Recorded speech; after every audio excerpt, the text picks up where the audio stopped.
Okay.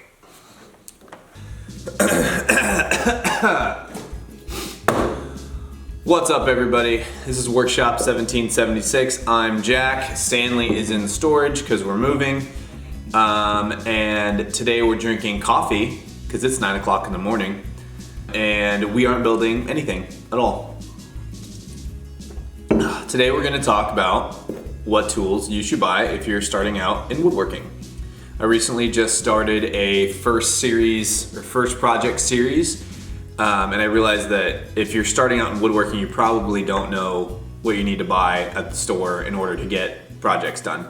So I've compiled a list of tools that'll help you complete all the projects and kind of like a buying order for those things that will let you kind of dip your toe in and see if you like woodworking before you go out and buy, you know, a $3,000 jointer or something.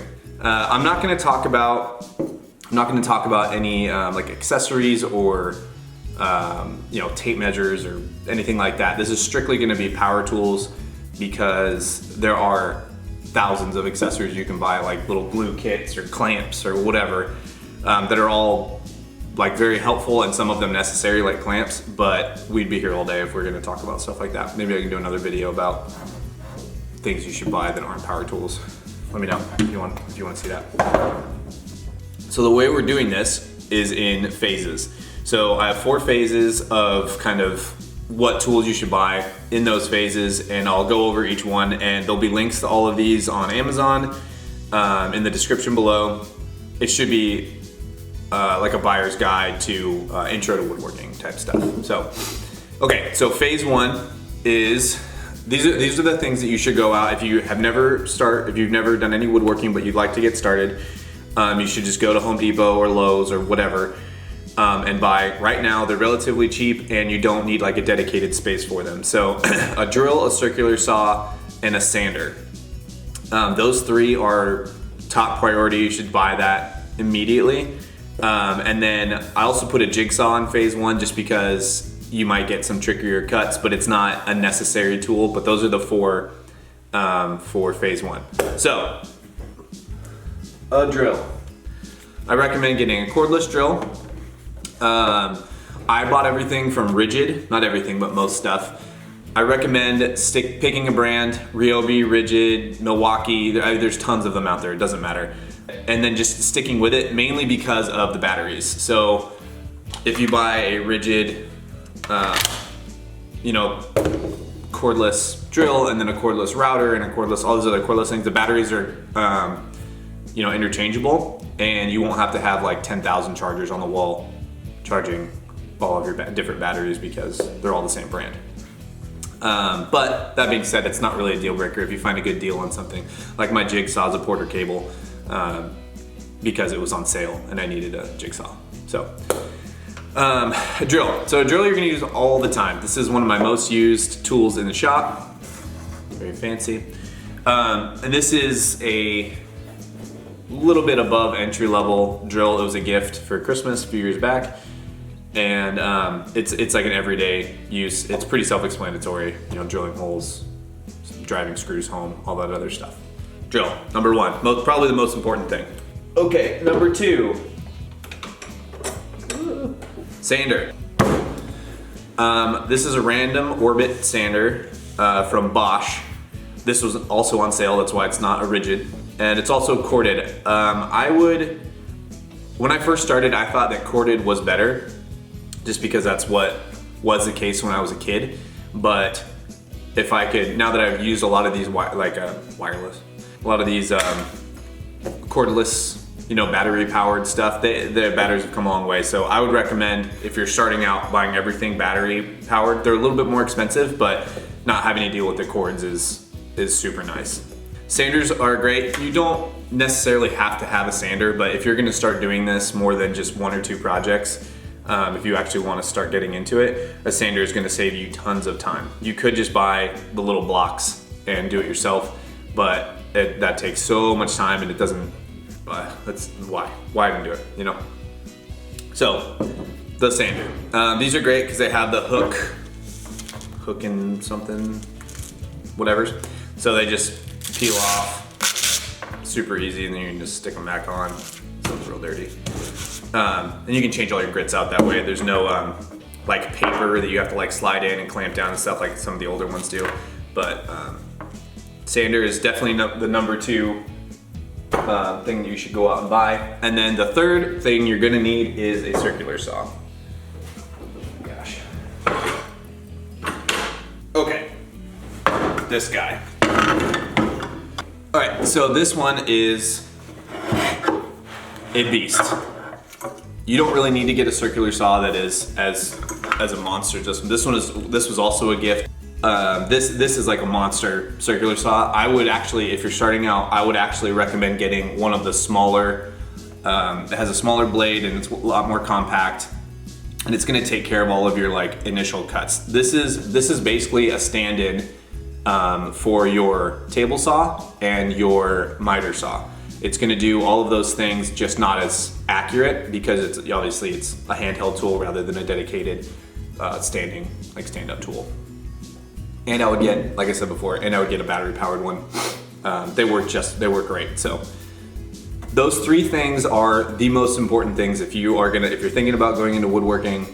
Definitely go buy all 3 of those things, and you will be able to complete most projects with those 3 tools.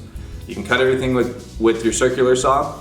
Obviously, do joinery with your, drive screws home and drill holes with your drill, and then your sander will get it ready for finish and smooth to the touch. So that will take care of most of your tools. And then, like I said, there's one more tool, the jigsaw in phase 1, and I'll get that out right now.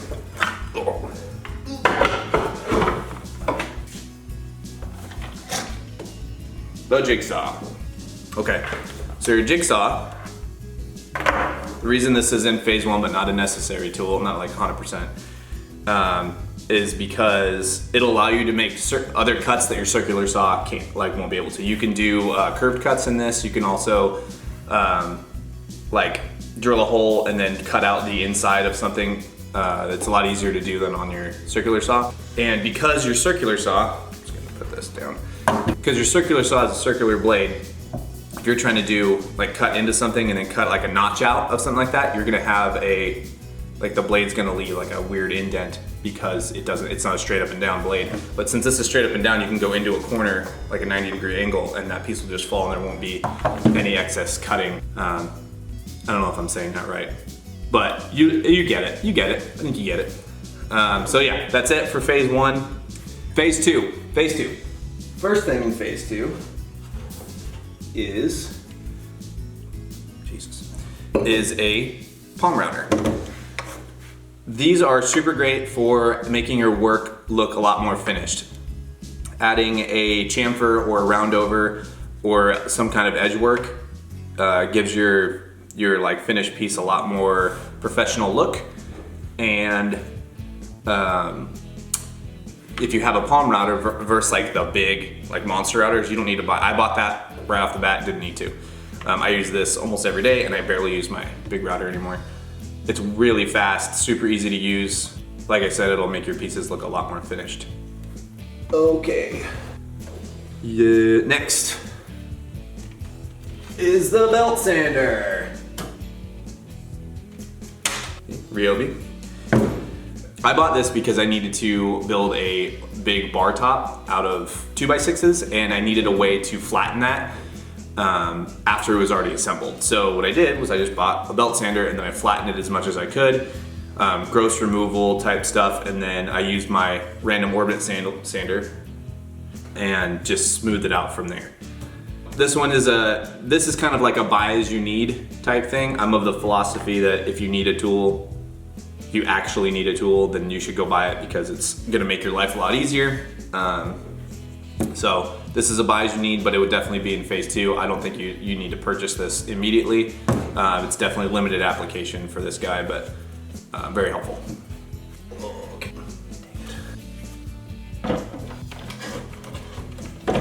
Okay, the last thing in phase 2 is an impact driver. Impact driver, this guy. This was also a gift. I get a lot of tools from friends, it's weird. So, an impact driver is really nice to have. I put off buying one of these for a long time just because I had my drill. I was like, I'll just change the bits in and out. So think of if you're drilling pilot holes or countersinking or whatever, you have to change the bits in and out of the chuck on the drill all the time. It's just constant back and forth, switching out bits, and it's a real pain. So there you can set up your drill bit. Set up your drill bit in there, and then you just hang this on your belt, and that way you can just drill and then drive the screw home, drill, drive the screw home. It saves you a ton of time. They're not super expensive, and impact drivers are specifically designed to just drive screws. So you don't have to, it's a lot easier. You're not like putting your shoulder into it to try to get a screw like set or anything like that. So definitely worth the money. Not necessary. Phase 1, like I said, this is a phase 2 tool. But if you're to the point where you think you want to keep making projects and you're looking for ways to save time, impact driver for sure. So that's phase 1 and 2. And up to this point, we have only bought tools that are modular. You don't need a dedicated space. You could use all these tools if you just have sawhorses and a piece of plywood as your workbench. There's no dedicated stations necessary. So this is kind of like decision point time. If it's just kind of like a little hobby that you don't really want to get too into, this is where I would stop. I think you can take care of everything. All of those tools are less than 150 bucks, I want to say, each. So you're still not breaking the bank, but you can get out in the shop and make some stuff. You're gonna be all right. So now phase 3 is where you're gonna start. Jesus. Phase 3 is where you're gonna start like investing a little bit more money into more dedicated tools. Stuff that needs its own space, stuff you would want to build a station around, things like that. And this is also where, if you're gonna start buying these tools, you wanna start thinking about like putting a dust collection system in, because these tools generate a lot of dust, and they're gonna be in a dedicated area, so you can, you have a place to route your dust collection to, like a permanent, a fixed dust collector. Okay, so phase 3, tool number 1 is gonna be your table saw. I recommend buying a medium range table saw, just because I bought a rigid bench, work site one, because when I started out, I needed to be able to fold it up and put it in the corner, because I'm just in a garage and we're using it for our cars. So I wish I hadn't done that, because I've outgrown it. I outgrew it pretty fast. So if you're gonna buy a table saw, I would just go look at the low end cabinet saws. Cabinet means that it's a freestanding, and it's an enclosed, and the base of it is enclosed in a cabinet. So it's not for making cabinets. You could make cabinets with it, but a cabinet saw is that it's enclosed in its own enclosure, rather than like a benchtop one or a job site one that usually folds up and rolls around and stuff like that. So that's what I would say. But I think my table saw, it was like $500, and it's worked great. I've had it for years. I'm just ready to upgrade. I think that you can get a pretty decent one for like $750 to $1,000, like a cheaper one.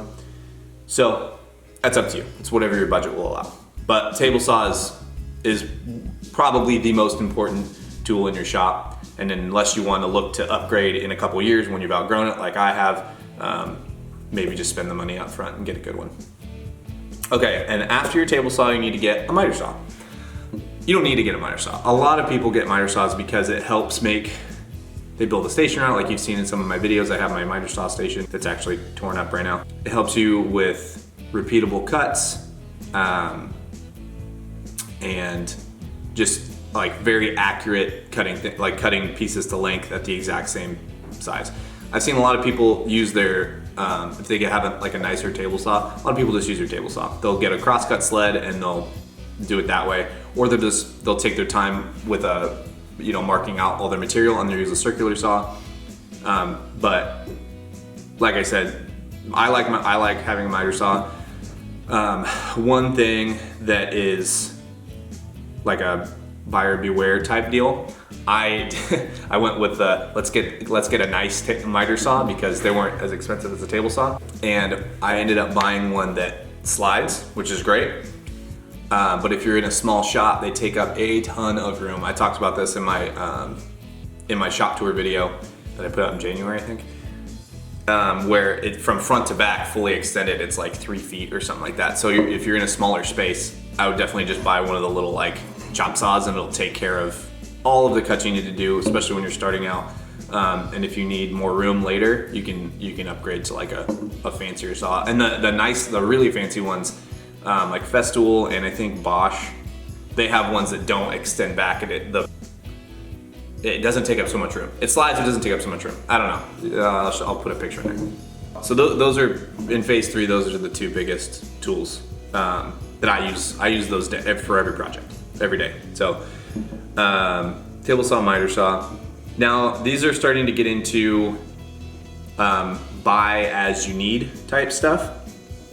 These are all like dedicated space type things. They're still not freestanding.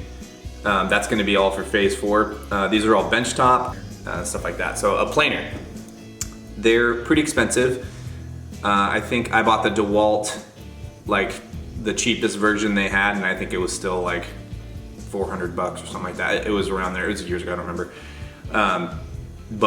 And if you go up, they get pricey, like $3,500, stuff like that. So I'm still using my little lunchbox planer. It works okay.